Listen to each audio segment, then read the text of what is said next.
ओम गणपति गुरु हिमगिरिसुता गोस्वामी गिरिजेश सहित शारदा नर्मदा वाय हृदय प्रदेश बंदौ हनुमत लखन संग रिपुहनु भरत सुजान सिया राम जी को नमनो प्रस्तुत मानस गान। दैनिक पाठ के अंतर्गत अरण्य कांड दोहा क्रमांक 44 से आगे चल रहे हैं। जब देखा, अब ये नारद जी वैसे देख रहे हैं कि नारी विरह का कितना दुख होता है। नारी मिले और मिलने के बाद यदि बिछुड़ जाए तो कितना दुख होता है। राम जी का देख चुके हैं, फिर भी उनके मन की उत्सुकता नहीं गई। इतना दुखी देख कर भी पूछ रहा है कि महाराज आपने मुझे शादी क्यों नहीं करने दी। अब यहाँ पर असल में उनका मन हल्का करने के लिए, राम जी का मन हल्का करने के लिए पूछ रहे हैं कि महाराज आपकी तो दशा हम देख रहे हैं, आपने मुझे भी तो रोका था, याद कर लो, तो भैया भोगो। किंतु बड़े उससे प्रश्न करते हैं कि आपने मुझे शादी क्यों नहीं बोला। भगवान ने फिर सारे गुण और अवगुण क्या क्या है नारी में, इसके लिए, संतों के लिए, विशेष रूप से भक्तों के लिए, जो भगवान को ही सब कुछ मानते हैं, उनके लिए नारी विघ्न कहा है। बस उनके लिए विघ्न है। ये कह सकते हैं हम कि एक तरफ नारायण है और एक तरफ नारी है। इतनी बड़ी शक्ति है भाई नारी की। नारी जिधर आकर्षण, नारी का आकर्षण नारायण के पास जाने से रोकता है और नारायण का आकर्षण नारी के पास जाने से रोकता है। ये नारी दोनों की एक ही राशि है, नारी और नारायण, समझे आप। तो इसलिए खुद नारायण नारी के बारे में बता रहे हैं कि तुम मेरे पास आना चाहते हो तो भैया नारी तो ऐसी है, वो बसंत ऋतु है तो ऐसा करेगी, गर्मी ऋतु बन जाएगी तो ऐसा करेगी, शरद ऋतु यदि कहोगे उसे तो ऐसा है वो। और वो हर तरह से आपके जीवन में कष्ट ही कष्ट देने वाली है, क्योंकि आपको नष्ट कर देगी। या नष्ट यानी जो भगवान जब प्राप्त ना हो भक्त को तो नष्ट ही समझो आप। तो नारी नारायण के पास जाने से रोकने का एक बहुत बड़ी बाधा है, बहुत बड़ा कहना चाहिए कि बंधन है। इसलिए तो विवाह के समय थोड़ी कहते हैं कि आप मुक्त हो गए आज, ये कहते हैं भैया परिणय बंधन, विवाह बंधन में आइए। यानी दो प्राणी जीवन नौका ले संसार सिंधु में उतर रहे।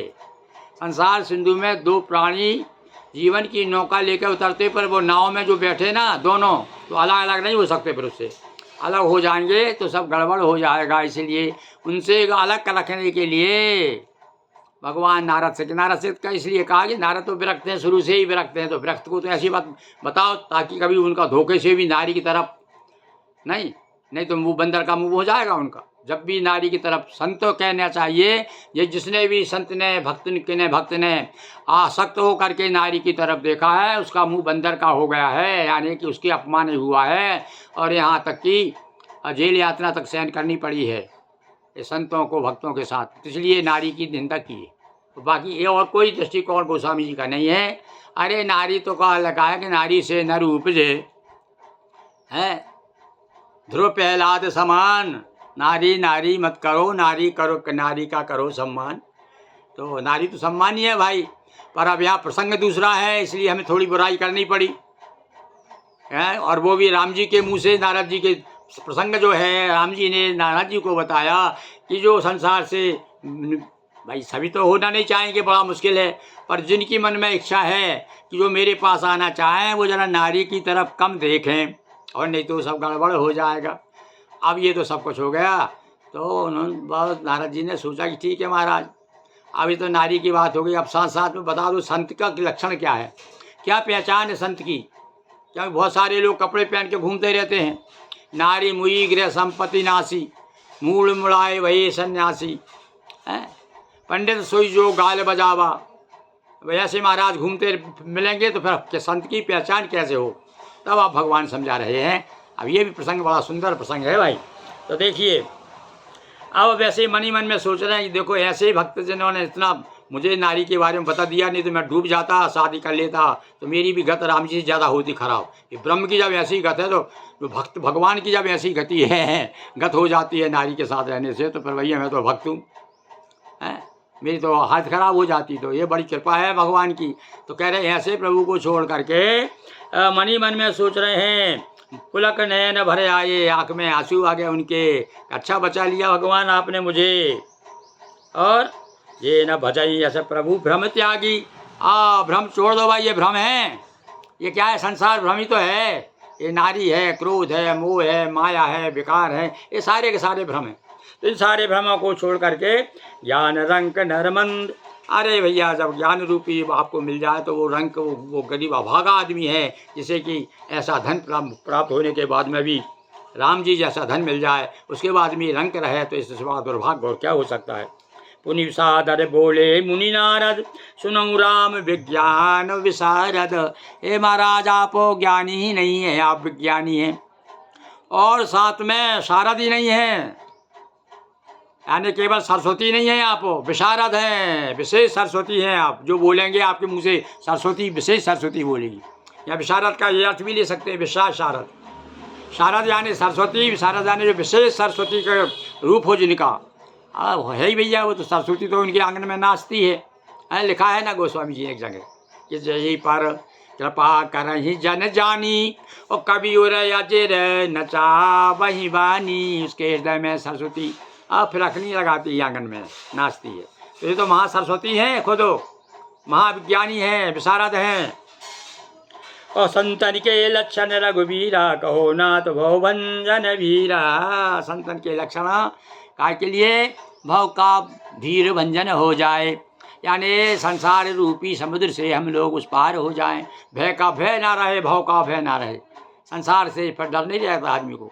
अरे प्रकार का डर, जो संसार का स्वामी अपने साथ में है, तो जब संत हो जाएंगे आप, फिर क्या सब संत और अनंत जानो, संत अनंत समाना। तो इसलिए कह रहे हैं महाराज उन संतों के लक्षण बताइए।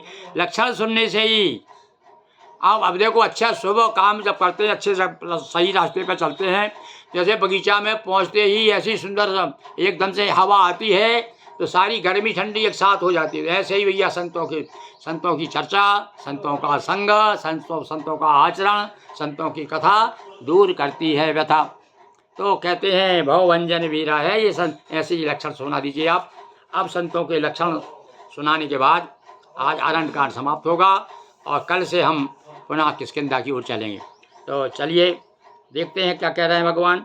हाँ भैया भाई, कल से होगा ये पूरा, आज के इस 2 तक आप चलते हैं, आगे फिर वर्णन करेंगे। हाँ अब देखो गीता यहाँ पर समझ लीजिए, ये राम गीता प्रारंभ हो रही है। आपने देखा ना, गीता में भी यही बात बताई है कि सट विकार जितय न गया कामा, वचल कंचन सुचि सुख धामा, अमित बोधयनी अमित भोगी, सत्य साय कवि कोविद जोगी, सावधान मानद मदहीना, धीर धर्म गति परम प्रवीणाम, गुणागार संसार दुख रहित विगत संदेह, तज मम चरण सरोज प्रिय तन कहूँ दे न गोगे। संक्षेप में बहुत बड़ी बात पूरी गीता कह दी। 6 विकार, काम क्रोध लोभ, 6 विकारों को जीत लिए, पाप रहित, कामना रहित, सर्व त्यागी, बाहर भीतर से पवित्र, और असीम ज्ञानवान, इच्छा रहित, मिताहारी, सत्यनिष्ठ, कवि, विद्वान, सब कुछ। सावधान, दूसरों को मान देने वाला, अभिमान रहित, धैर्यवान, धर्म का ज्ञान, आचरण में अत्यंत निपुण, गुणों के घर, संसार के दुखों से रहित, संदेहों से सर्वथा छूटे होते। कल इस पर विशेष चर्चा करेंगे। आज इतना ही। बोलिए सियावर रामचंद्र की जय। अक्षरम पदम भ्रष्टम मात्राहीनम च भवेत् क्षम्यतां देव। सीध परमेश्वर। हर हर महादेव शंभो।